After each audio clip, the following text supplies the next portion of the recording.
Welcome in, everybody. Happy Wednesday. All right. Happy Black History Month.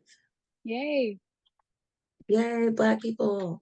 Um, Happy Black History Month to everybody. Happy Wednesday. Happy February. We've made it through the first month of the year. Yes. So, yes. All right. Well, welcome everyone. Just to let folks trickle in a little bit, but while we do so, just want to say it's great to have you all here. Thank you all for joining tonight. And before we get started, I just want to introduce myself for those who may not know me. My name is Brianna. I'm the Membership Engagement Outreach Coordinator here at IJ, and my pronouns are she, her, hers. And also to just let folks know, this call is being recorded, so we ask that you stay muted and to use the chat box for any questions or comments that may arise throughout tonight's meeting. And if you're a first timer, welcome. Make sure to sign up for official membership at IJ using our tiny URL that Adriana will drop in the chat box. When you do so, you're able to receive monthly updates, official announcements, and quarterly newsletters. Just an awesome way to stay tapped in with the org. And yeah, just another reminder, as some folks are going to continue to join, to just please stay muted unless invited to come off mute. This just helps to avoid the background noise. But please feel free to use the chat box. You can introduce yourself, let us know where you're zooming in from. And if you're a first timer, let us know how you heard about us. So yeah, we're just going to jump right in. We have a pretty packed night, but it's exciting. So I'm excited to get started.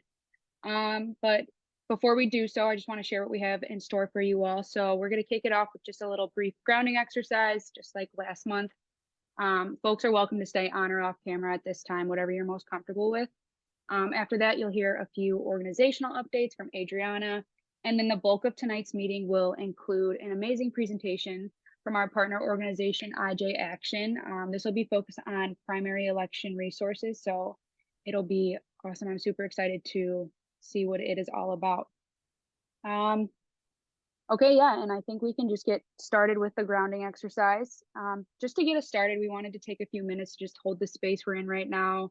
So as a way to do this, we just wanted to take a moment, pause, and ground ourselves with this 5-minute video that we have for you all. And as I said before, folks can stay on, stay off camera, whatever you feel most comfortable with. And Adriana's going to go ahead and start that for us. Awesome. Thank you, Brianna. Can everybody, well, you don't necessarily have to see it, but the important thing is that you will be able to hear it. So as Brianna said, feel free to stay off camera. I am going to do the same, whatever feels comfortable to you. And we are hitting play in 3, 2, 1.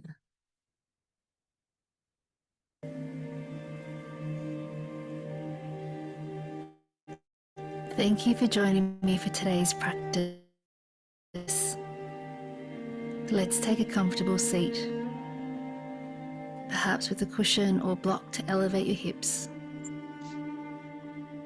Allow yourself these first few moments to settle in, making any necessary adjustments. Once you're ready, gently close down your eyes. Start to notice your breathing, gently deepening and slowing down your breath.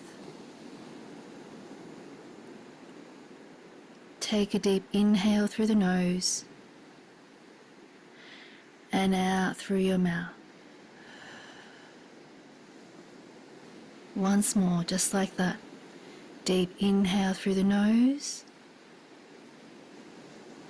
and out through your mouth.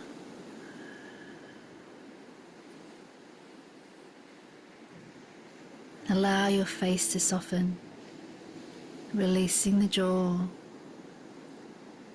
the shoulders, and allow the crown of the head to lift up towards the sky as you ground down through your seat. Sensing the length along the entire spinal column. Begin to notice the breathing coming in and out of the nose. perhaps sensing the coolness of the breath as you inhale and the slight warmth of the breath as you exhale.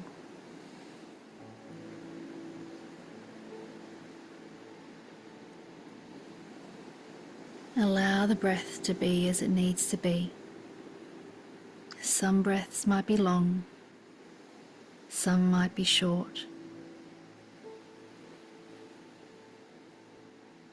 One breath gently cascading into the next.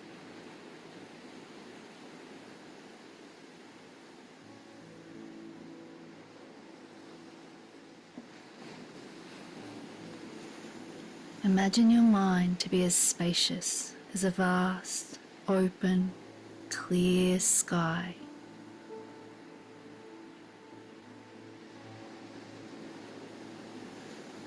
And any thoughts, sensations, or feelings that arise are like clouds that simply pass through.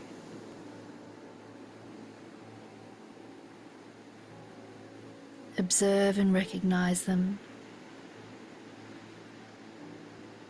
but no need to engage or respond. 100%. Money costs money. Creating the space for whatever needs to be present to be here.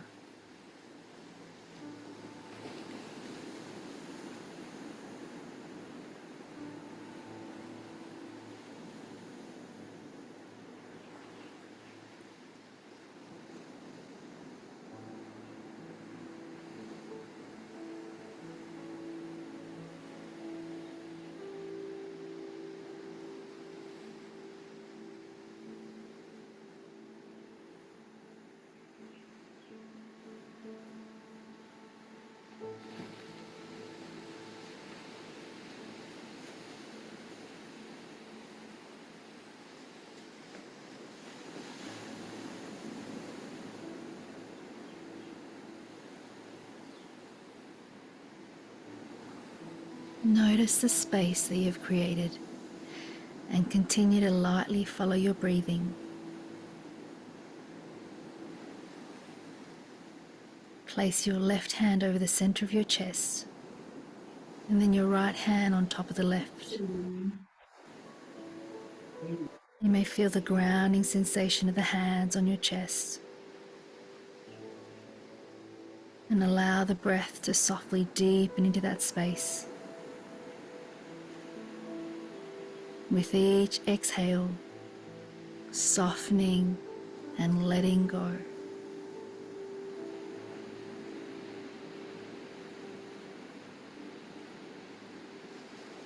Three more breaths, just like that. Inhaling into your hands, and as you exhale, letting go.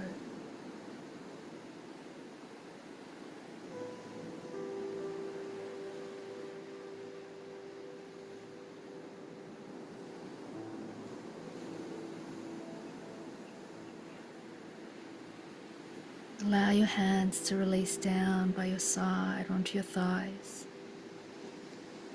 And when you're ready, gently blink open the eyes.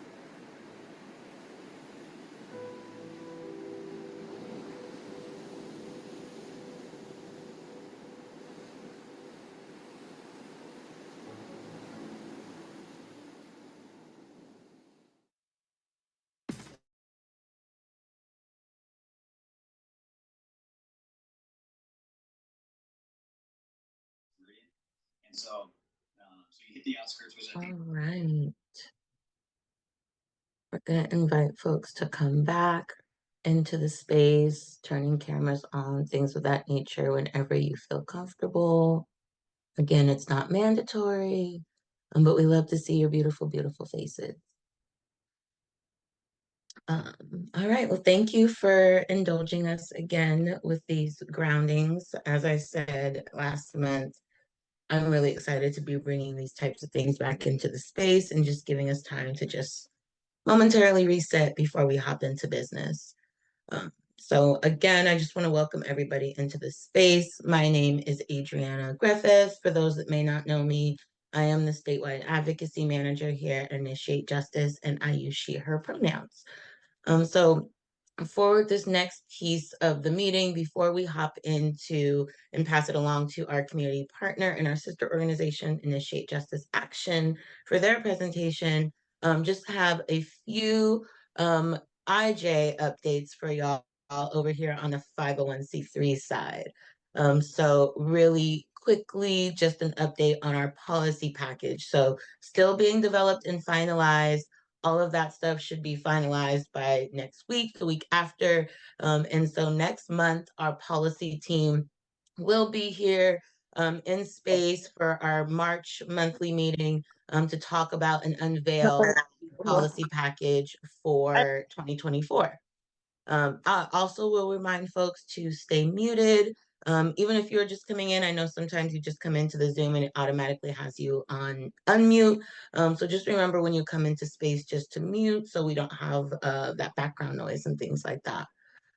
But anyway, as I was saying, policy will be here next month to not unleash, but unveil our policy package for the year. So really exciting stuff.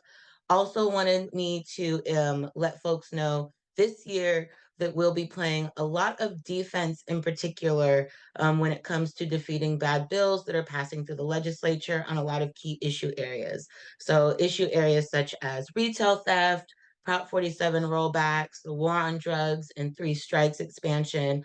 A lot of that stuff came bubbling up again in the last couple of years. And we're seeing it, and we anticipate a lot more this year. So stay tuned, stay plugged in, because we will be sharing information throughout the year on how to sort of defeat these bad bills and mobilizing folks and things of that nature. So more to come from policy team next month. And as I said, throughout the legislative session. For questions about policy and stuff like that, always feel free to reach out to our policy team.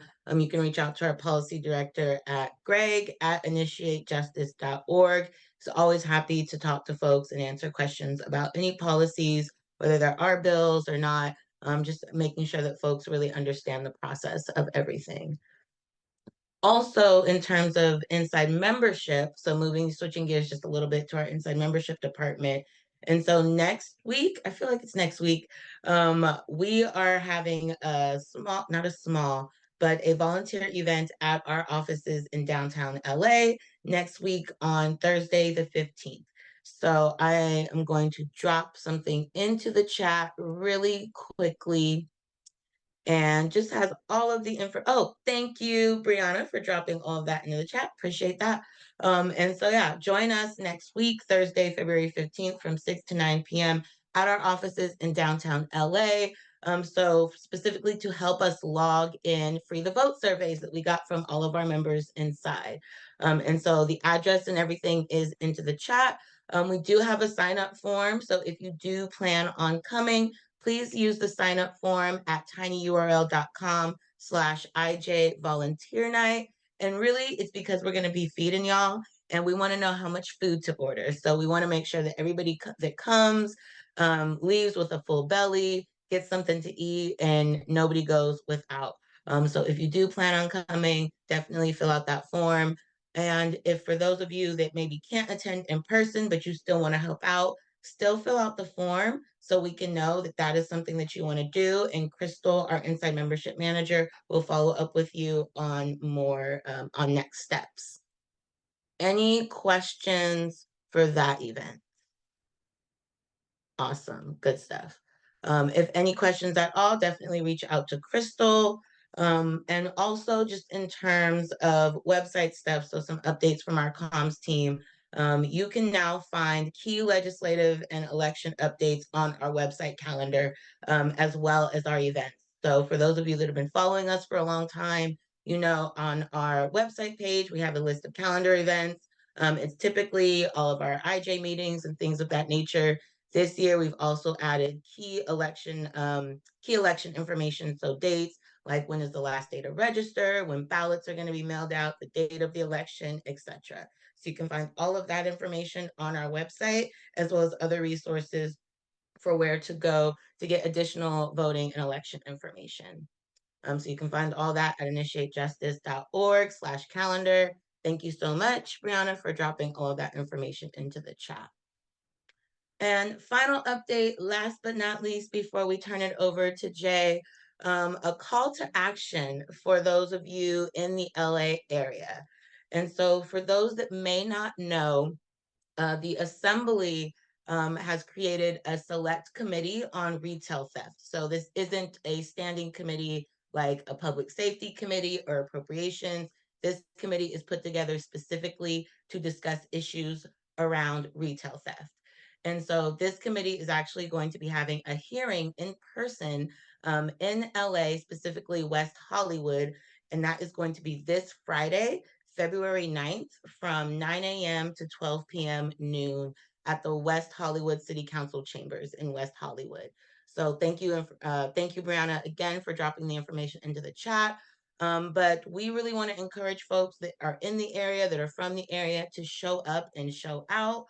We really want to show a strong force and push back against these harmful narratives that are saying that we should go towards more penalization, towards more incarceration, and things like that, and taking a big step back from all of the progress that we have made over the last few years.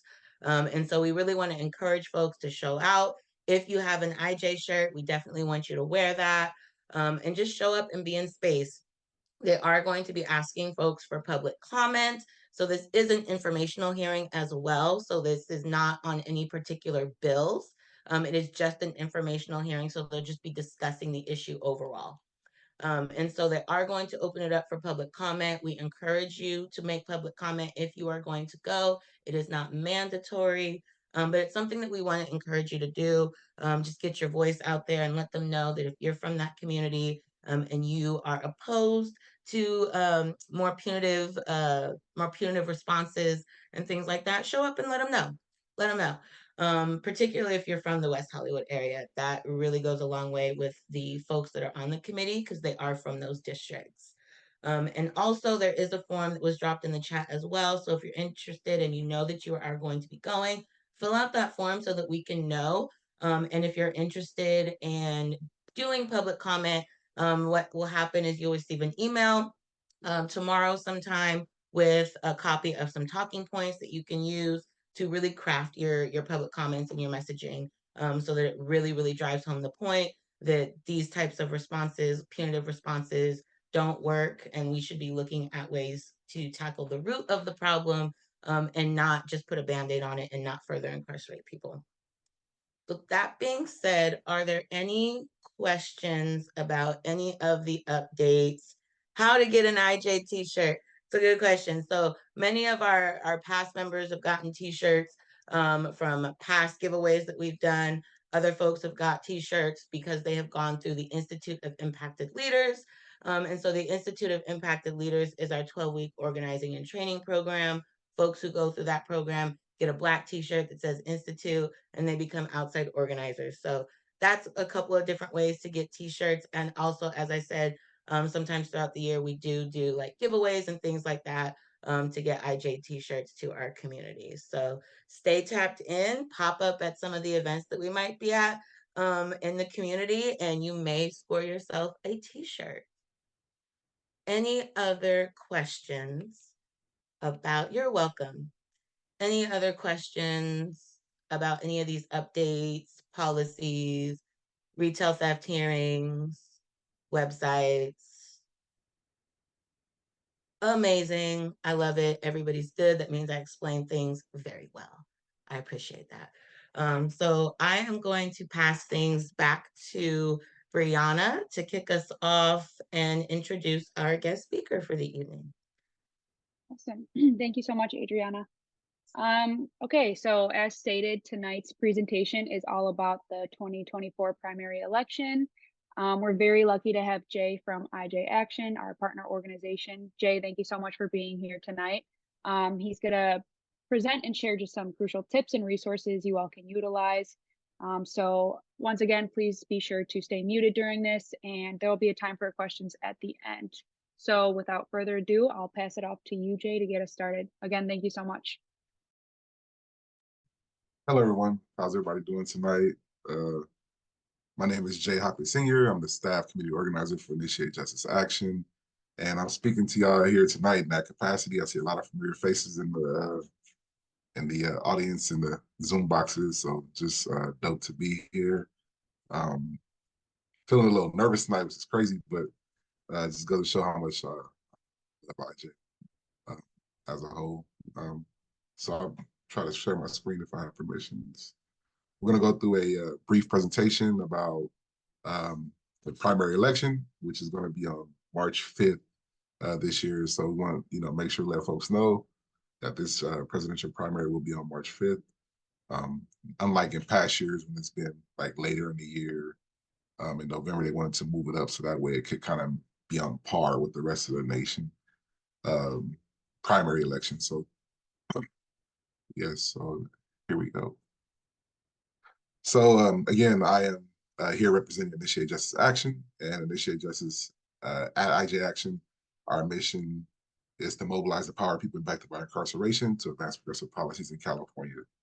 And we do this by registering folks to vote, outreach targeting system impacted people, the creation of voter guides and legislative scorecards written by people impacted by incarceration, endorsing candidates, opposing candidates, and changing the political dynamics here in California.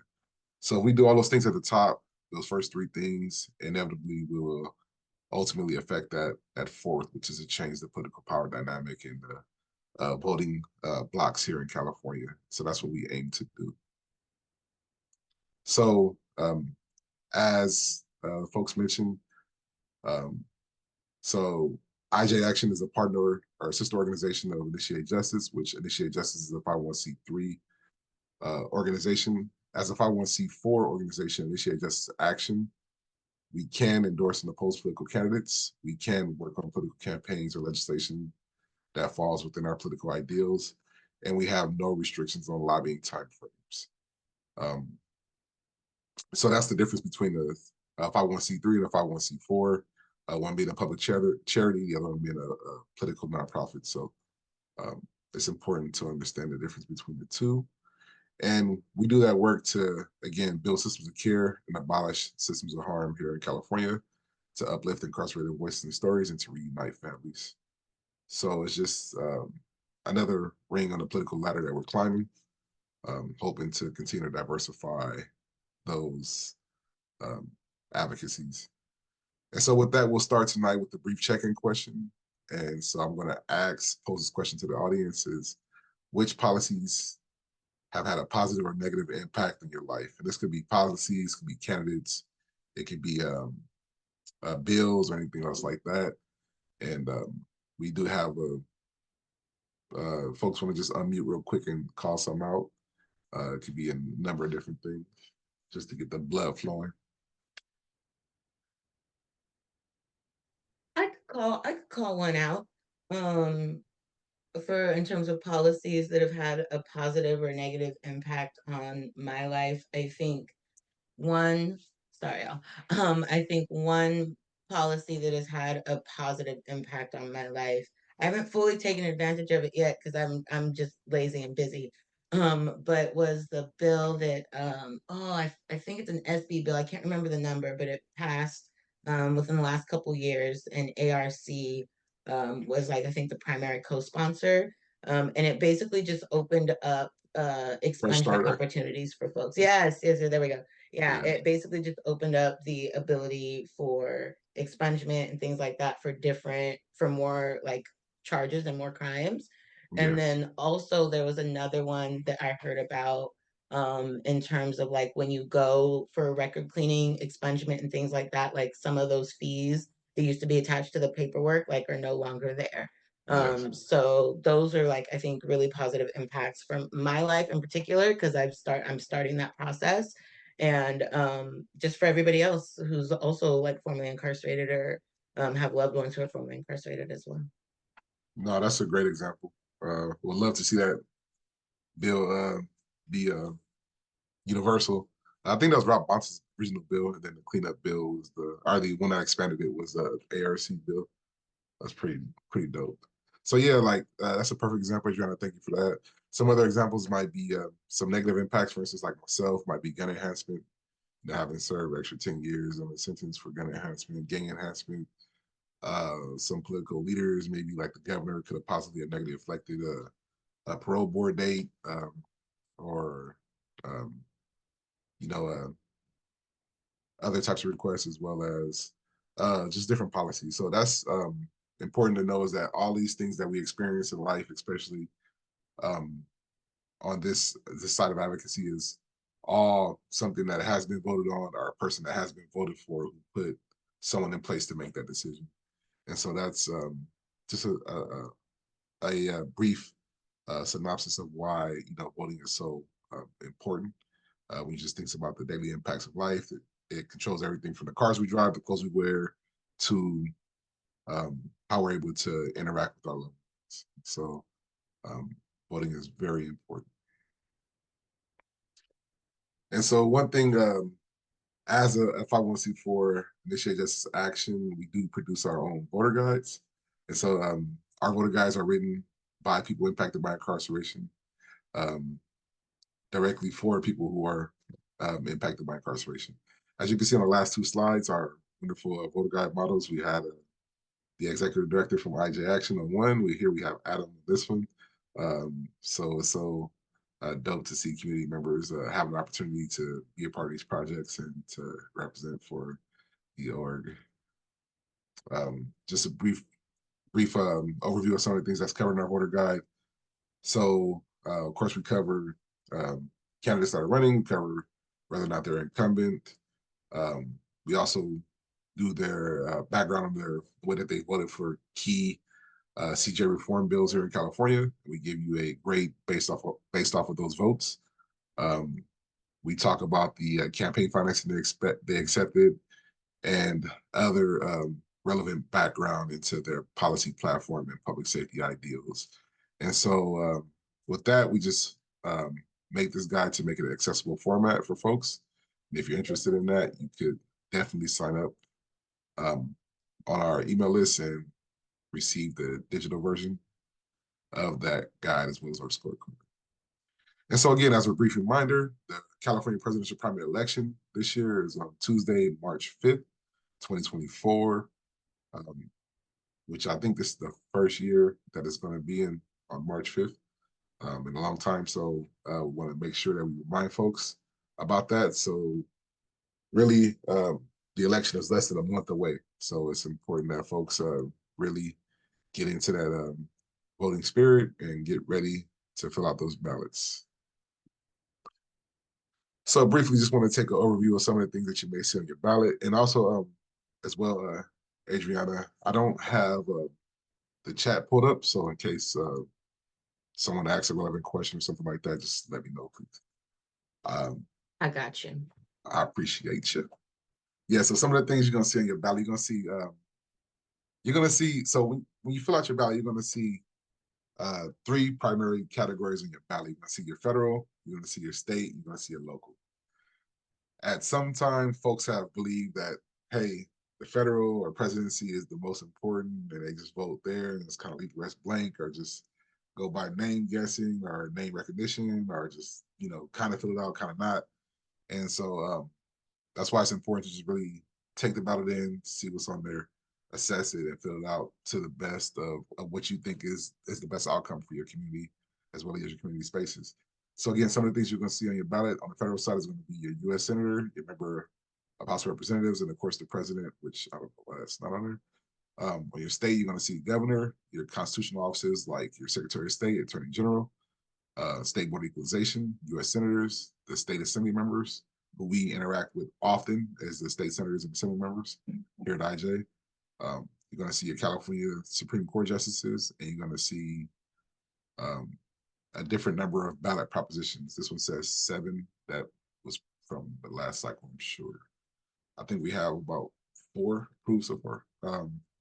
And on your local side of the ballot, you're going to see County Board of Supervisors, you're going to see your sheriffs, district attorney, mayor, city council members, local judges, and your local ballot proposition. So it's a lot of information on that ballot. All of it is equally important. Everything from who's representing us on the national level, international level, to who decides what materials your children take in at school. and are rejected from the school. So yes, it's a lot to take in.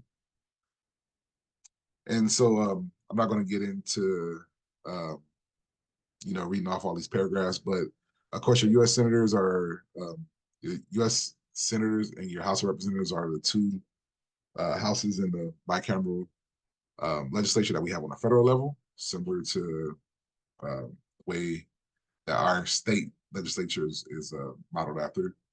Then, of course, we have our governor, who's the chief executive officer of the state. We have our lieutenant governor, who's the second highest ranking official in the state executive office, and the person who would ultimately take over if something was to happen to the governor. We have our secretary of state, who we deal with pretty closely as well at IJ, who is the chief clerk and has responsibility for maintaining all state records. Also, she's responsible for all of the oversight for all the local county clerk's office and overseeing elections and everything else like that. We have the attorney general, who's the chief law enforcement officer in the state. We have our state controller, who accounts for state funds, audits financial claims. And we have our state treasurer, who's the chief financial officer of the state.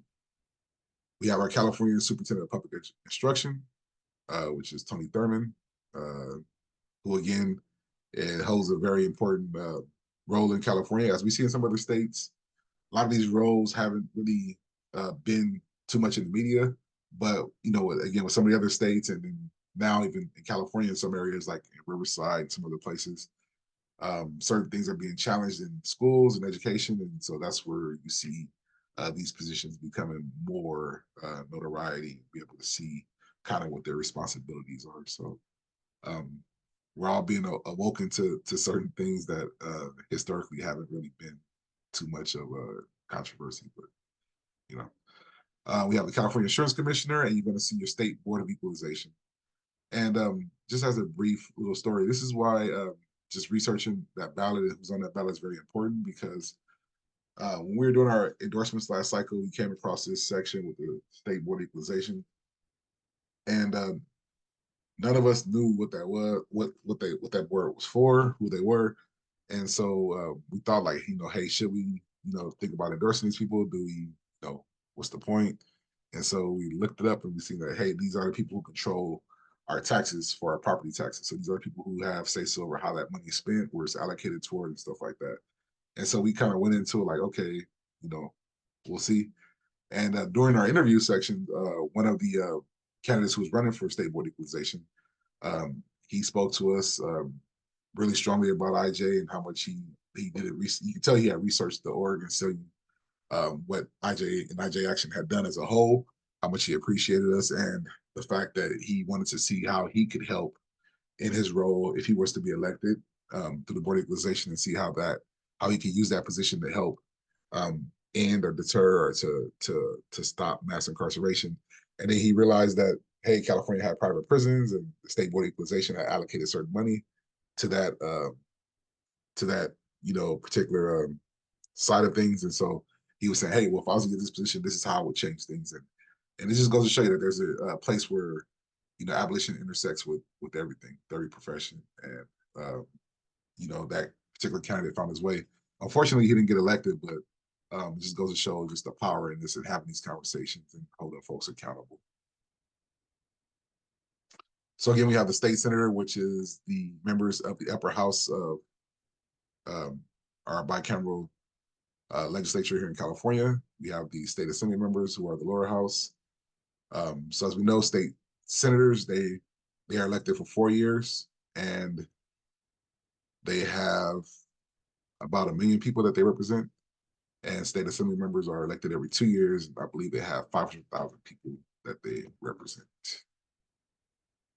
Of course, at the city level, we have our mayors, who are responsible for appointing police chiefs, being the chief executive officer of the municipality. We have our city council members, who are the top of the city government's structure. So they are basically like the Congress for the local level. In the county, we have our district attorney, who fortunately for a lot of you folks in LA County, I have a pretty good district attorney, Garcon. And like where I live at, the district attorney is not good at all, but you know, it's a part of life.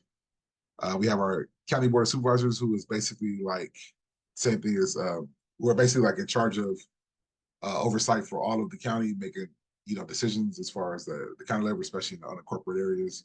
And then of course we have the county sheriff, which that's a story in and of itself. And I'm sure folks in LA know much about the sheriff business.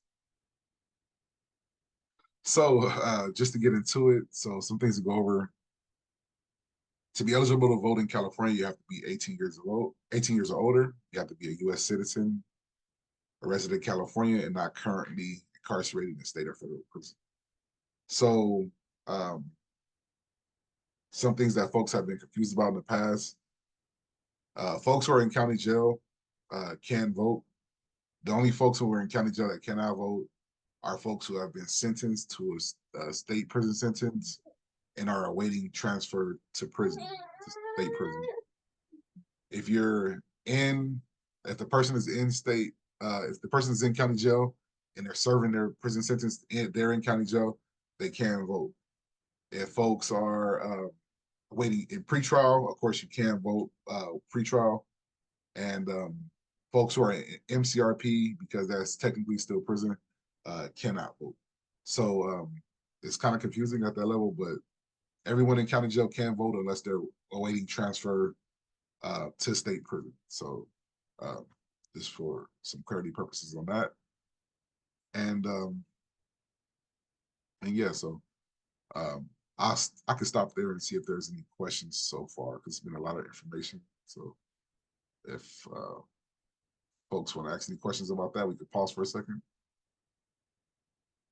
If not, I see a question in the chat from Erica. Erica, do you want to come off mute and ask, or do you want us to read off your question for you? I don't mind. So how are the women and men getting the ballots? What is the process and procedures that we're currently doing for them to receive this information and being able to vote for those who can vote while incarcerated? Because I know last year it was pretty low. are you talking about for county jail? To be honest, it's at this point it's still designated by jurisdiction. Unfortunately, it's not something that's regulated by the state yet. I know that they did have a voting in county jails in LA County that they did as a like a trial that that was a Isaac Bryant effort. Also, I have heard of potential for legislation to come down the line to help standardize the process and make it a mandatory voter like polling area, mock polling, like a polling area as far as in county jail, setting up polling areas and stuff like that. But I mean, that of course would have to go through the legislature and go through a whole process. But as far as I know right now at this point, it would be done by the county, by the sheriff, and the way that they choose to do it at the time. So unfortunately, we're gonna need more advocacy and efforts on that. But yeah, unfortunately, right now it's down to the localities. I can also add just a couple of 2 cents there, just to piggyback on what Jay said about it being like up to the counties. It's definitely up to the counties. We had, I forget what month this was, but it was towards the end of last year, and we had some folks from the Registrar of Voters Office of LA County and Napa County come and just kind of speak on the situation, like what is a registrar and all that stuff. And so they actually gave really good advice, because that question also came up during that meeting. And they gave really good advice about really connecting with like your local ROV offices, so the local registrar of voters offices, to making sure, because I think Napa County said that they rely on a lot of volunteers and stuff like that to go in and make sure that the information is getting in there. And so I would definitely encourage you, Erica, as well as anybody else who's interested in like doing more to support folks at the county level who are in county jail, and who can vote, to connect with your local ROV offices and find out like what are they also doing, because there should be a plan in place. and see how you can kind of use your voice to support, help, volunteer, or whatever. But if I find I'll look for the link in our YouTube page and I'll share it and I'll drop it in the chat for folks that are interested in going back to watch that meeting because it was interesting. Yeah, definitely. Thank you for that, Andrew. I mean, yeah, I mean, unfortunately, until there's legislation and enforcement, like the voting inside correctional facilities are going to be as successful as the administrators want them to be. You know what I mean? Because, like, for instance, when Gail Pellerin was um, the clerk for Santa Cruz County or Monterey County, she had ran a very successful program that allowed folks in county jail up there to vote, and it was, you know, successful, high turnout, great numbers. But that was because at that time, you know, that's what she, you know, she wanted to run. So I know in the past at IJ Action, we're partnering with I think League of Women Voters and a couple other organizations to help go register folks inside LA County Jail, and then we got the runaround from the sheriff for a couple months, got approved, and then the same day of the thing, the sheriff just canceled it for no reason. So just it's going to be as successful as they allow it to be until there's legislation and enforcement. But thank you for that question. It's a great question. So with that, we'll move forward. So again, we went over voter eligibility. You have to be 18 years or older, a U.S. citizen, a California resident, and not currently incarcerated in a state or federal prison. And some of the different ways that you can register to vote here in California is, of course, the most accessible way online at register2vote.ca.gov. You could also fill out a paper ballot at most government and public spaces such as post offices, DMVs, libraries, and other places that have the paper form. And we also want to remind folks to not forget to re-register if you've moved, changed your address, your name, gender, or any other information that will be required on your registration. And also, especially if you move, because that would probably completely change your ballot. Your ethics will be changed, your some local measures and other things like that would also likely be changed for you as well. So please please keep that in mind.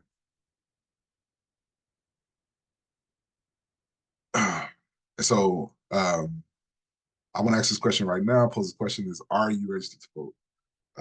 Oftentimes when we go into transitional homes and halfway spaces, and other places like that, we're doing outreach and tablings. We ask folks if they're registered to vote. Oftentimes, a lot of people believe they are registered to vote, and then we go to help them check their registration to make sure that they're registered to vote, and they find out that they're not registered, or that they're registered to an old address or some information that needs to be updated. So if you would like to ensure that you are registered to vote, which if you are, you should have probably already received your ballot in the mail by now. Just about everybody I know who's registered has already got theirs. So if you haven't got yours, you should definitely be double checking, see what's going on. But the way that you can do that is also to go on to registertovote.ca.gov. I'm sorry that I know that website by heart, but you can go onto that website, and you have three options that pops up on the home screen as soon as you go to that website. And the first is to register to vote. The second is to pre-register. Like me, I have my eldest daughter, J. Marie. She's 17. So sometime in the near future, Vanessa and I will be making sure that she sits down and gets pre-registered to vote. That way next year when she turns 18, she's claiming she's moving out and moving to Atlanta and going to college and working and everything else like that. She can take her ballot with her. But also the third option, of course, is to check your registration status. And so you hit that third option right there. You can type in your identifiers, and it will be able to check and tell you if you're registered, what county, and things like that. So this is another way to be able to, again, check your registration. And this is what you will see when you log on to that website. So some that should be primary. So some primary election reminders is Monday, February 5th, 2024, which is already passed. Vote by mail ballots are mailed out, which is approximately 29 days prior to the election. Tuesday, February 20th, is a registration deadline to register for the primary election. You can still vote on election day at any polling location with a provisional ballot. However, your ballot will not be counted until after your registration status is verified by the county. So basically, you can continue to register for this primary election all the way up until the 20th, and you may get you will likely still be able to get your vote by mail ballot in the mail before the actual election date of the 5th. And if you don't, and you happen to miss it, you can still go to any early voting site, or you can go to a polling place the day of the election, and you can vote at that time with the provisional ballot. But basically, they will allow you to vote, but hold that ballot until they're able to verify that you are eligible to vote, and then they will then count that vote. So have many options here in California for a reason. Want everybody to vote. And then again, Tuesday, March 5th is election day. So polls open at 7 a.m., close at 8 p.m. Vote by mail ballots must be postmarked on or before election day, and they must be received in the county clerk's office no later than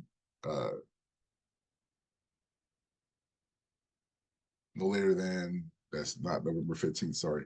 It's no later than I want to say it's 2 weeks after the election, I believe. So I want to say it's like the 19th. So I apologize for the typo. But yeah, so March 5th is election day, and you can have your vote by mail ballot must be postmarked by election day and received no later than 2 weeks after the election, if I'm not mistaken. So different ways that you can vote here in California. So again, as we mentioned, you can vote in person at any polling place. So we have the Voters' Choice bill, which was passed, which means that any polling place that's open here in the state of California, anybody can go into that polling place and vote there. In the past, it has been that you can only vote at your polling place that you were assigned to. So luckily, that's changed. You can also go to drop. You can also drop your ballot off, your vote by mail ballot off at any ballot drop box.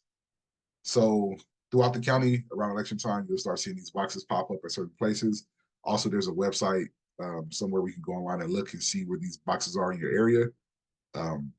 If you go online and look, you see those boxes, you can drop that ballot off there, and these are considered safe voting locations. I know here where I live at in Bakersfield, there's two. I think there's one like in Taft somewhere, some weird place, and then there's one like right outside the county clerk's office, which makes no sense, but that's where they have all that. That's where I'm gonna drop mine off at. And then of course the third option is vote by mail. So you can fill out your ballot, and of course put it in the post office box, and post is paid. Make sure you sign your envelope, and you will get it there to the county clerk's office. So the Secretary of State's office provides a voting-related hotline, which is in 10 languages, and they're there to answer all questions that you have about voting, as well as to facilitate voting. So if you run into any problems where you have a problem with the polling place, you lost your ballot, you have a problem getting registered, maybe you're a formerly incarcerated person, you're trying to register, and the website's not letting you register, which has happened to folks that we've run into in the past, then you want to call this hotline, and they will help you. And there's someone who's managing this hotline 24 hours a day, 7 days a week. So in the event that you run into any problems, any disputes, any technicalities, use this resource, which is paid for by your tax dollars, and they will help you to exercise your right in voting. And I'll take a second so that way folks can screenshot that or take a photo if they choose to.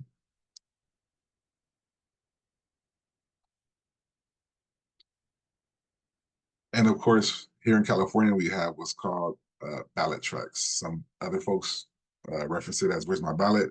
But California Ballot Tracks is a system and a service that allows you to know when your ballot has been mailed to you. It lets you know when your ballot has been received by the county clerk's office, and also sends you an email or text and let you know when your ballot has been counted. So it's very handy, something that I use, that we recommend for everybody to use and sign up for. You don't get no spam texts or calls or ads or nothing like that. When the ballot's mailed out by the county clerk's office, you say, hey, your ballot's in the mail.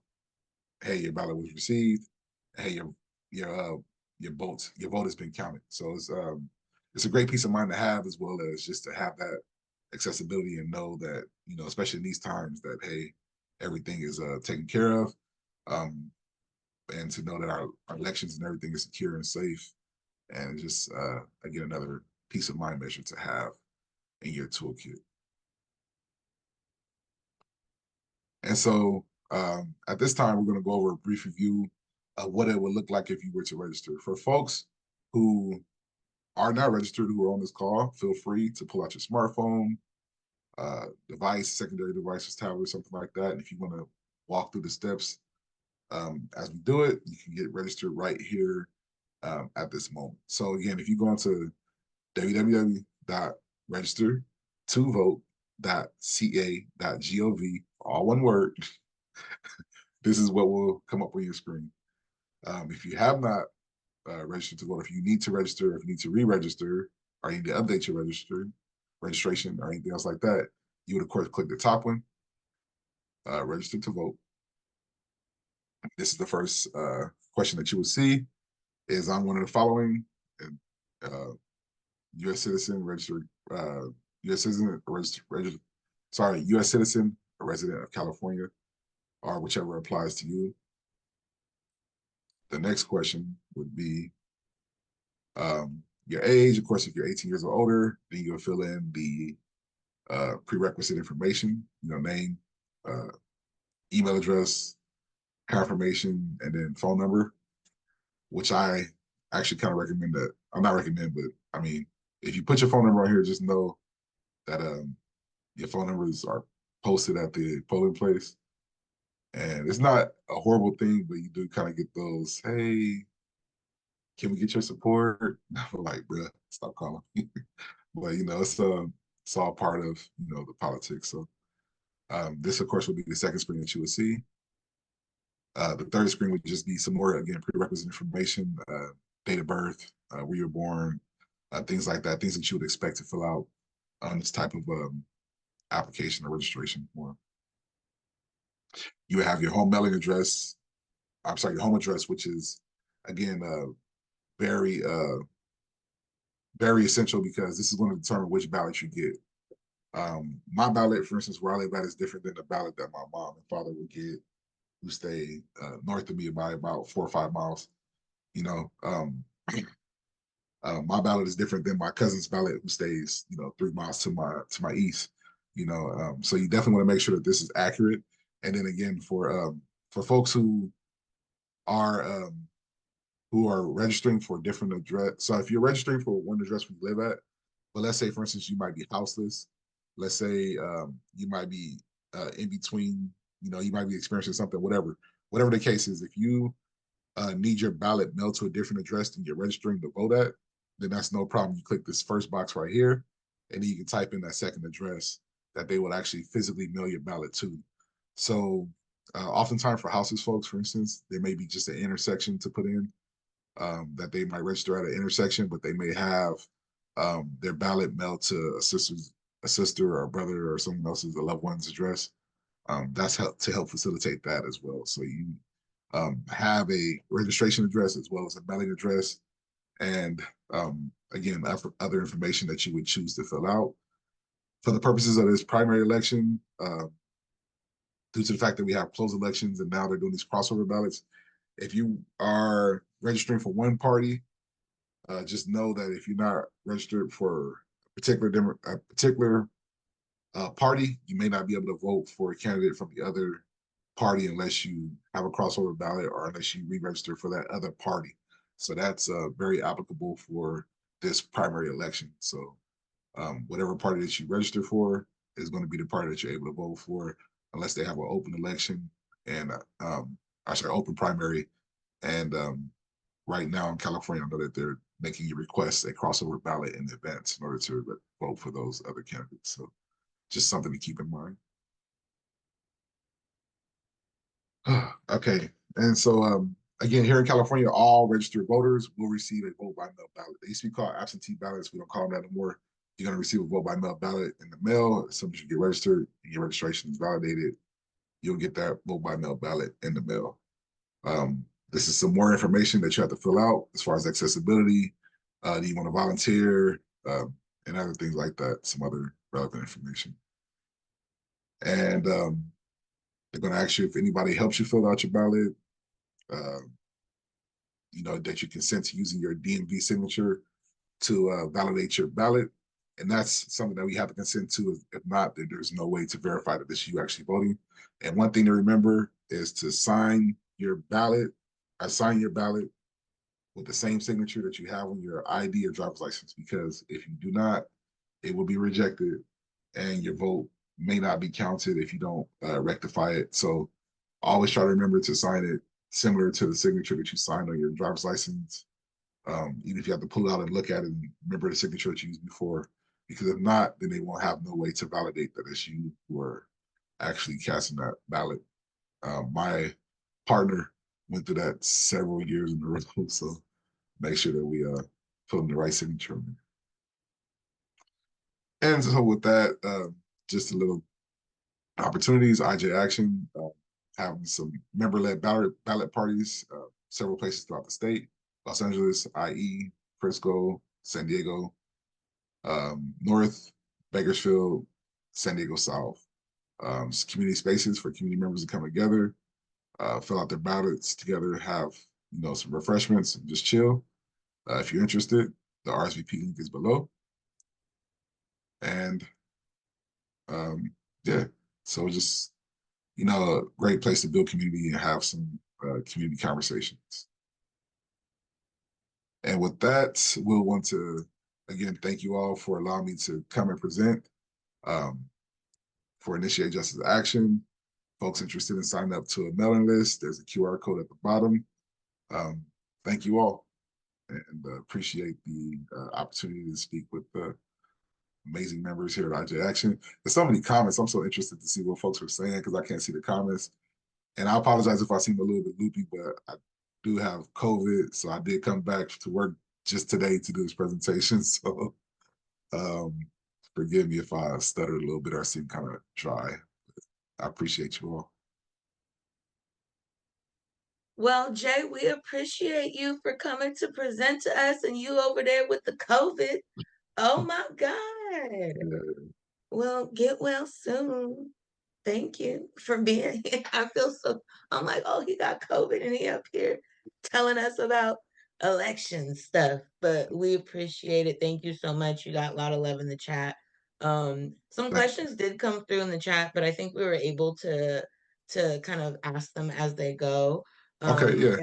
If anybody else has their any other questions, or if there was a question that we didn't flag or get to, please feel free to come off mute, ask your question. We want to make sure that you leave here with all the information, whether it's for you personally or whether it's information you're trying to pass on to a loved one, a friend, coworker, colleague, whatever it is. Hey, Crispy. Hey, Jay, I'm so glad you're feeling better. I'm sorry you had to go through that, and thanks for the wonderful presentation and all the work that IJ Action does. I was wondering, are your endorsements available? Did you do endorsements this for this election, or is that just for general elections? No, we're not doing it for primary. That'd be for general. But definitely send me an email and we could have some conversations about those as well for sure. Okay, thank you. Yes, ma'am. Good to see you. Hey, Larry, how you doing?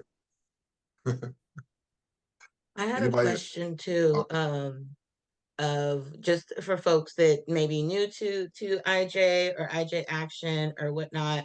But I know you touched briefly on the voter guide. Does y'all's voter guide only, and I feel silly asking this because I know, but does y'all's voter guide only cover state officials and state stuff, or does it also cover like some of the local stuff and federal, like federal So, congressmen and all that? no, so that's a great question. Right now, as of right now, our voter guide only covers statewide campaigns and propositions as well as offices. In the future, we do have plans to incorporate some local things that members and area members, you know, bring to the table. But unfortunately, it's just like so many different things that are voted on in the localities as well as the state to be able to do all that research and have, all compiled into one place. So as of right now, we're focusing on statewide efforts, but we do again have hopes to incorporate other key topics that are brought up by our local members and folks who are willing to kind of dive in and help us out. So, Thank you for that.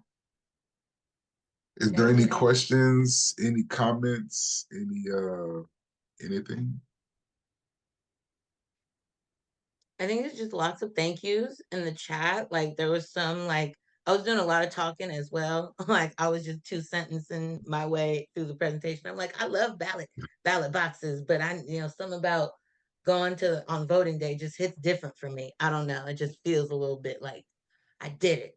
Yeah, But don't yeah, be there's me. lots of conversations and stuff going in the chat, and just like lots of thank yous and appreciations for you, Jay, and for IJ Action for this presentation. We really appreciate you coming and presenting. Again, I think we talked about it and just wanting to do a lot more cross collaboration. So I hope to really see y'all more in our spaces and vice versa. But yeah, we want to again give folks time to see if there's any last minute questions, anything like that. If you're not already following IJ Action on social media, definitely do that. Y'all are having ballot parties coming up in the next few weeks and stuff like that throughout the state. So definitely check those out. If you happen to be in a particular area where they're hosting these, definitely bring your ballot and party with the crew and geek out over elections and Yes, boxes. please come through. Let's have some fun. Let's have some refreshments. Will I there know be food? Yeah, refreshments. I know for the Yeah, Bakersfield, I know see. for the Bakersfield party, I know we having a jerk chicken. So we have jerk chicken, curry chicken, veggies, rice and beans. It's gonna be pretty lit. I might have to move to Bakersfield for a little bit. Yes. I see Sherry's hand. Go ahead. Hey, Miss Sherry. Hi. I don't really have a question. I was just, while you were doing your presentation, I was thinking how lucky we are to be in a state where they give us so much opportunity to vote and so much security. I did not realize you could track your vote that tightly. Mhm. We're very lucky. I Yes, know a yeah. lot of stuff sucks here, but it's worse elsewhere. So thank you for that information. No, for sure. That's definitely a key point because I mean we feel like, especially like we're in a time where certain things are taken for granted, and we live in a state where they want as many folks to vote as possible. In other states, they're just like restricting and trying to tighten it up and trying to take it away. So that's a great point, Sherry. And yeah, Ballot Tracks is legit. It's a state, it's a government. It's not like a private company. It's government run. So again, you don't get those ads or those annoying stuff. It's just pure straight business. Your ballot was sent, your ballot was received, your ballot was counted. So like it's pretty dope. And also too, I think if you go in there, it's supposed to be able to look up and tell you like if you go like deeper into it, it tells you like they can tell you like if your ballots were, if you voted, like how many elections you voted for in the past and stuff and stuff like that. So I heard that it was kind of inaccurate in certain points, but like really accurate for others. So I don't know, I never done it, but it's a great tool to have for sure. But yeah, thank you. I really appreciate it. Really appreciate the time and effort. And I'm always willing to, pop in and have a conversation and just to support in any way. And of course, IJ Action definitely wants to continue to collaborate and create more spaces for our members and community members to be able to be in alignment and to be at the forefront of this change that we want to see. So thank you all. Thank you for the time. Appreciate it. Thank you so much. Jay. If nothing else, I'm just gonna give it back to Brianna to lead us or to close us out. There we go. Yes. Once again, thank you so much, Jay. We really appreciate it. And we hope to see you again very soon, but please go get some rest and take care of yourself. And if there's no more questions, we can end a little bit early, but before we go, I just wanted to give just a few updates. So we have our first Community Action Committee of the year that'll be taking place on February 28th. And you all are welcome to join. It's going to be some exciting things that we're going to be discussing. We're going to be talking about the state of the state and how you all can get involved in legislative advocacy and what it'll look like this election season. So super fun stuff. Super excited about it. And then the second thing is our next member meeting will be Wednesday, March 6th at 6:30, and we'll be joined by our policy team who will be sharing their policy package. So I know that's very anticipated, so super excited about that one. And yes, that's March 6th. And thank you, Adriana, for dropping both those links. You are welcome. Yeah, y'all. I'm really excited about the Community Action Committee this year. We've got some really exciting and great stuff planned for y'all. Lots of discussions, but lots of activity. And so definitely come join again. What'd you say the date was for the Community Action? February 28th? Yes. Yeah, February 28th. So last Wednesday of the month. So yeah, last Wednesday of the month. So come join us. But for that wraps us up. Thank you so much, Brianna, for opening and closing and coordinating a very successful meeting. Really excited to see what you do with the rest of our meetings this year. So shout out to you. And thanks everyone for joining. Have a good rest of your night. Have a great week. Thank you, everyone. And thank you so much for your support, Adriana. Always.